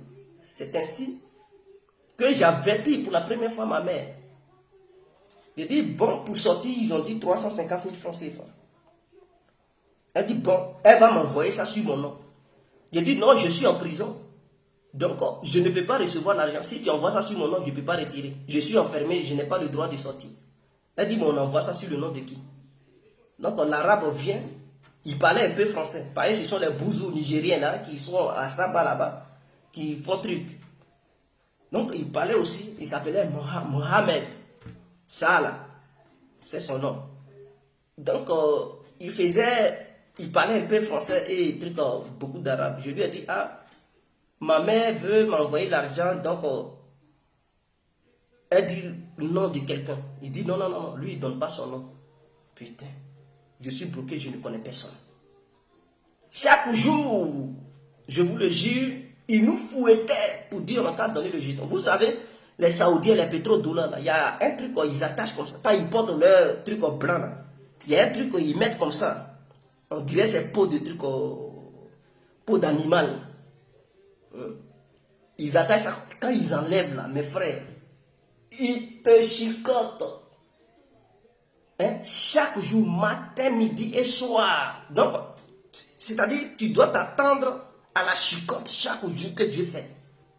Tant que tu es là-bas, là, tu sais que ton corps, là, ils vont taper ça matin, midi et soir. Toi-même, tu reconnais, tu vois ton corps et puis tu dis, ouais, c'est pas toi. Tu regardes lui-même qui te chicote là. Tu dis, lui là, si c'est au pays là, on meurt ensemble. Mais tu ne peux rien faire. Tu fais erreur là, ils vont t'abattre. C'est-à-dire, tu fais erreur, il appelle son grand frère, c'est Kalash en même temps, bia, bia, et puis c'est fini, on t'enterre. Donc, même il y a des vieux pères, gros bras, on les chicotent et puis ils sont là, maudit Kaby. Et quelqu'un te chicote, il te frappe, coup de poing, truc. Et puis tu dis non. Et tu dis toi tu es bien. Est-ce que vous comprenez? C'est-à-dire, il te frappe et puis tu lui dis il est bien. Ah, mais il t'a maudit Kaby. Tu dis, ah, toi tu es un patron, toi tu es bien. Dans le but de ne pas trop te frapper et de te laisser un peu. Si tu veux rougir les yeux, à dire que tu es mort. Et on est nombreux comme ça. Même pour dormir, il n'y a pas place. Souvent, vous êtes arrêtés sur pied. Jusqu'à matin, tes pieds te font mal. La chaleur, il fait chaud là-bas. Et vous ne voyez pas la lumière. Vous ne voyez pas la lumière. Ils ont bloqué partout parce qu'ils disent, il ne faut pas, on va s'échapper. Il ne faut pas, on va fuir. Et c'est un gagnant encore, ils ont pris, ils ont mis là comme quelqu'un qui doit faire la sécurité. Et ils lui ont laissé des consignes que si quelqu'un veut te forcer, tu nous appelles. Il a leur numéro, lui, il parle arabe. Que si les appels sont... C'est-à-dire, si tu veux faire truc, il suffit qu'il appelle seulement. S'ils viennent, et qu'ils disent, c'est toi qui as fait ça. Mon frère, tes parents n'ont qu'à t'oublier. Le désert va te bouffer. Et quand eux, ils viennent, non, ils vont t'abattre avec un pistolet, et puis c'est fini pour toi. Et ils te mettent dans leur voiture 4x4 et puis ils te jettent quelque part là-bas. C'est pas facile. C'est le désert qui te bouffe. Tu ne peux rien faire. Tu vois ton frère noir qui monte la garde. Tu ne peux pas dire, faut faire, on va fuir. Tu lui parles de ça, lui, il te signale en même temps. Non. Lui, c'est son jeton, il regarde, il s'en fout. Fuis ou pas, on te tue ou pas, c'est pas son affaire. Lui, c'est son jeton. S'il te signale là, s'il te signale, on fait monter son prix. Donc, lui, c'est le jeton, il regarde. Tu mets ou tu ne mets pas, ou c'est pas.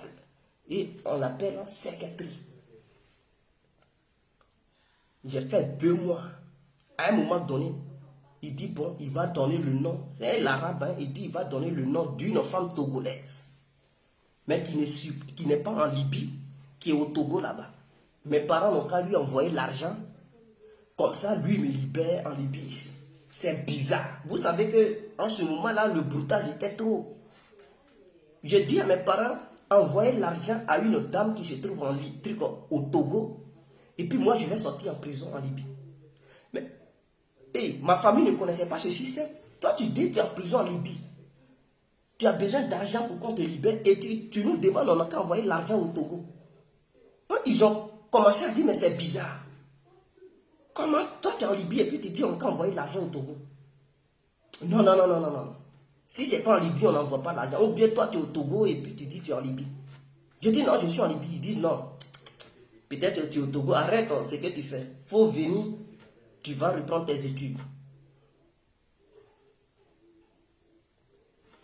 L'incompréhension. Et puis tu n'as pas beaucoup de temps pour justifier. Parce que c'est eux qui te donnent. Tu as 2 minutes à tiens. Dans 2 minutes là, tu n'as pas le temps de convaincre. Et puis on dit, mais il y a quoi? L'argent vient quand? Quand tu dis, putain, il te chicote. Et où je sais que Dieu existe, à un moment donné, je dis non, je vais prier. C'était ça mon dernier recours, la prière. J'ai commencé à prier. Matin, et les gens se moquaient de nous. Ils disent, mais tu es dans les mains des Arabes. Tu penses que prière va te libérer. J'ai commencé à prier, j'ai commencé à prier, j'ai commencé à prier. J'ai prié jusqu'à chaque jour, je priais. Et un jour, 2e mois là où on était, c'était trop rempli. Donc ils ont dit, bon, ils vont nous séparer, ils vont nous diviser en 2. Donc ils ont créé un autre local de l'autre côté. Donc pour aller là-bas, on devait traverser la cour de cet arabe qui nous avait mis en prison. En traversant la cour, je vois la mère de cet arabe en train de travailler, elle seule, toute la grande cour. Je ne comprends pas l'arabe. C'est comme ça, je lui fais signe. Je ne sais pas qu'est-ce qui m'a pris. Hein? Parce que là-bas, tu ne peux pas causer une femme. Tu causes une femme, c'est un problème.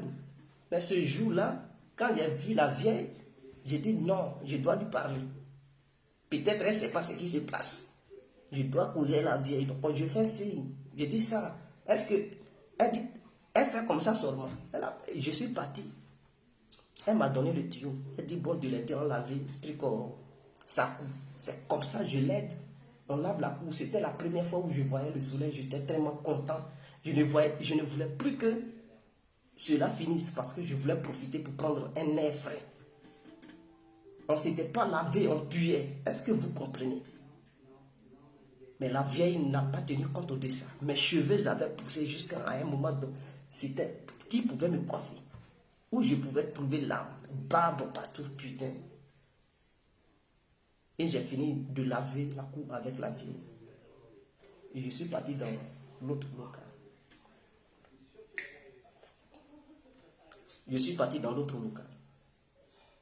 Quand midi est arrivé, la vieille, elle a préparé. Je peux dire c'est bassine de riz. Elle a mis viande de dromadaire, c'est les chameaux là. Elle a mis beaucoup sur ça. Elle a envoyé son fils, qu'on appelle Abissad. Je me rappelle comme si c'était aujourd'hui. Elle dit, lui qui a beaucoup de cheveux là. Et le riz vient. Grâce à moi, tous ceux qui étaient dans... Il y avait d'autres qui n'avaient plus d'argent parce que là-bas, pour manger, il fallait payer pour manger. Si tu n'as pas d'argent, tu ne pourrais pas manger. Tu allais dormir à la faim. Est-ce que vous comprenez? Grâce à moi, la vieille payait, elle préparait, elle envoyait. Et on mangeait. J'avais droit à un seul coup parce que quand la nourriture venait, je ne pouvais pas dire que c'était pour moi seul. On devait manger tous. On était nombreux. Chacun prenait un coup. Un coup, tu prends un coup et puis c'est fini. Souvent même, moi pour laquelle la nourriture était venue, je ne gagnais pas bien. Le matin, elle payait un sac de pain et puis elle faisait leur thé là. Elle faisait 2 trucs. Je peux dire c'est théière. Les gros comme ça. Elle faisait 2. Bien trucs et puis elle envoyait ça là-bas. Ça faisait que chacun prenait un pain pour manger. Et j'ai fait dans ça 4 à 5 jours. 6e jour, elle dit, mais tu fais quoi avec seul? Elle dit, non, il ne faut pas rester avec seul. La vieille, hein, son fils qui nous maltraite, qui nous a mis en prison, c'est la vieille maintenant qui vient et dit, non, tu n'as pas le droit de rester avec seul. Viens. C'est comme ça, elle me prend, elle m'envoie dans sa maison. Elle me montre ma chambre. Elle dit, voici ta chambre. Elle me montre un bon lit. Et elle me montre une bonne douche. L'eau chaude, l'eau froide. Et les toilettes à côté. Elle dit, à partir d'aujourd'hui, c'était trop propre. C'est comme pour les riches à toi. C'est-à-dire, ils ont fait ça comme pour les riches. C'était trop propre dedans. Elle dit, c'est pour toi. Elle me donne l'argent pour dire d'aller acheter des vêtements en ville. Est-ce que vous comprenez? Elle achète un téléphone pour moi. Elle achète une puce pour moi. Et elle appelle son propre fils pour dire, à partir d'aujourd'hui, c'est ton frère qui est là. Lui, c'est mon fils. Et elle me dit, voici tes soeurs, ses filles. Elle me présente à ses filles pour dire, lui, c'est votre frère, toi, ce sont tes soeurs. À partir d'aujourd'hui, nous formons une seule famille. Est-ce que vous comprenez? Et son fils qui nous frappait, il se met en genoux devant moi et il me demande pardon. C'est la première fois que je vois un arabe. Il a l'argent, hein? Il a tout. Mais il se met en genoux et il me demande pardon pour tout ce qu'il m'a fait. Je dis non, t'inquiète. J'étais là sourire. Je suis sorti de la misère pour la première. Et c'est comme ça. Cette histoire de payer pour sortir était finie. Même pour partir, c'est elle encore qui m'a financé. La dame. Elle m'a donné son numéro. Elle dit, le jour où tu viens en Libye, la famille est là. C'est chez toi ici. Tu peux venir à n'importe quel moment. Mes filles sont tes frères, sont tes soeurs. Mes fils sont tes frères. Tu peux venir à n'importe quel moment. Je lui ai dit, je m'en vais en Europe. Elle dit, le jour où tu viens, il faut venir à la maison. Mais malheureusement, quand je devrais traverser, son numéro est perdu. Mais la famille me connaît très bien. Et je ne sais pas si un jour je dois encore aller en Libye pour voir si cette vieille est encore vivante. En Italie, là où j'ai vu Dieu, quand je suis arrivé en Italie,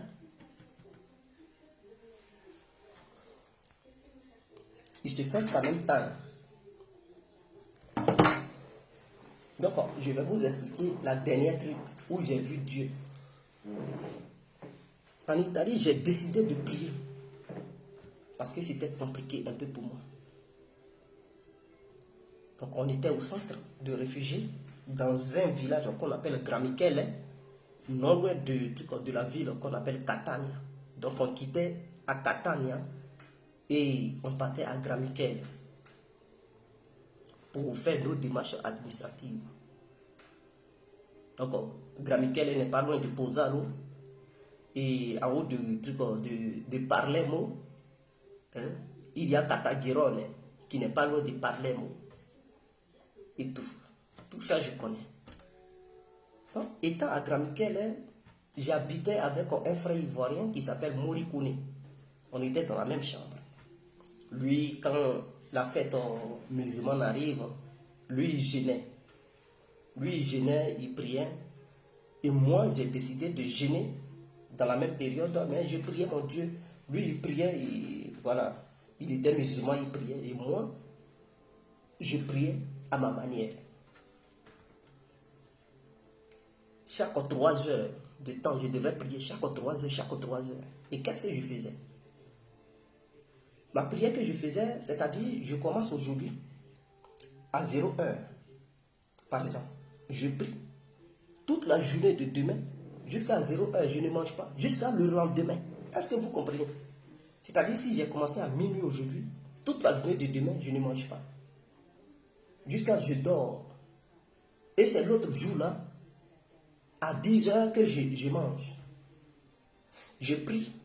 Et ma dernière nourriture, c'est à 23 heures. Et encore, 24 heures, je ne mange pas. Jusqu'à un jour entier passe. Et c'est l'autre jour encore. C'est comme si j'ai commencé, par exemple, dimanche à 0 heure. La nuit du dimanche à 0 heure. Toute la journée du lundi, je ne mange pas. C'est à 10 heures de mardi que je vais manger. Et à 0 heure de mardi, je ne vais pas manger. Toute la journée de mercredi, je ne mange pas. Jusqu'à le jeudi, à 10 heures du matin de jeudi, c'est là que je vais manger. Donc, c'était un jeûne qui était très difficile. C'était la première fois, je ne sais pas, mais c'était la première fois de faire un tel jeûne. Et chaque 3 heures de temps, je devais prier. Et j'étais à fond. Vous me voyez, j'avais maigri, mes yeux, ils étaient rentrés dedans. Quand vous voyez mes yeux, on dirait que c'était rouge. 3e jour de prière, je suis allé me coucher. Je n'ai même pas encore fermé les yeux. C'est-à-dire, quand tu viens à peine de te coucher, tes yeux, tu viens à peine de fermer tes yeux comme ça. Et je vois, c'était dans un immeuble. Donc, il y avait la dalle. Je vois la dalle s'ouvre. Ça s'est ouvert. Et je vois le ciel. Et il y a une lumière puissante qui sort. Ça me frappe pour la poitrine et ça frappe dans le ciel. Et c'est lié, c'est connecté au ciel. Et en même temps, sur ma poitrine, sur le lit. Et j'ai prié d'une manière. Je ne pouvais pas, c'était tellement fort, puissant. J'ai crié. Mon ami là pensait que non, je devenais fou. Il dit, il y a quoi? Je tremblais comme ça. J'ai dit, non, mais il n'y a pas de toit, il n'y a pas de toit. Il dit, non, mais il y a des toits. Je regarde, mais c'est fermé. Je dis, non, c'était ouvert tout à l'heure. J'ai vu, c'était ouvert. Il dit, non, non, c'est pas ouvert. Il dit, mais il a allumé la lumière. Il dit, non. Il dit, mais ce n'est pas ouvert. Je dis, non, c'était ouvert. J'ai tremblé toute la nuit, j'ai prié. Pour fermer l'œil, c'était tout un problème. J'avais peur de revoir encore cette lumière. Le lendemain encore, le même phénomène se répète. Mais cette fois, ce n'est plus la dalle de la maison, mais c'est le mur. Je viens à peine de fermer les yeux et je vois une lumière forte sous forme d'une image, c'est-à-dire une lumière brillante, mais qui avait la forme humaine, mais on ne voyait personne. On ne voyait pas un être humain physiquement, mais c'était la lumière seulement. Ça brillait tellement et ça venait vers moi. Là où j'étais parti, mon lit était collé au mur. Ça brillait et j'ai crié. Cette fois-ci, quand j'ai crié, je me suis réveillé, je voyais toujours la lumière. Ça brillait tellement fort. Et mon ami s'est réveillé au même moment. Il me demande de Dieu, mais il y a quoi? Je dis, voici la lumière. Et je lui tendais Là, je lui montrais la lumière sur le mur. Il ne voyait rien. Et moi, je voyais cette lumière. Je tremblais, je criais. Il m'a dit, mais Tété, je ne vois rien. Jusqu'à ce que la lumière disparaisse. Quand ça disparaît, et puis je me suis calmé. J'ai dit, non, je ne prie plus. Depuis ce jour, j'ai arrêté de prier. C'est là que j'ai dit, mais c'est ça qui est Dieu là. C'est là que j'ai dit, Dieu existe. Croyez en Dieu, mes frères et sœurs. Dieu existe. Il suffit de prier pour lui, pour le glorifier. Vous allez voir, il va se manifester. J'ai vu Dieu. Il dit, il est la lumière du monde. Cette lumière du monde là, j'ai vu ça. Donc, prenez bien soin de vous. Que Dieu vous bénisse. Pendant ça.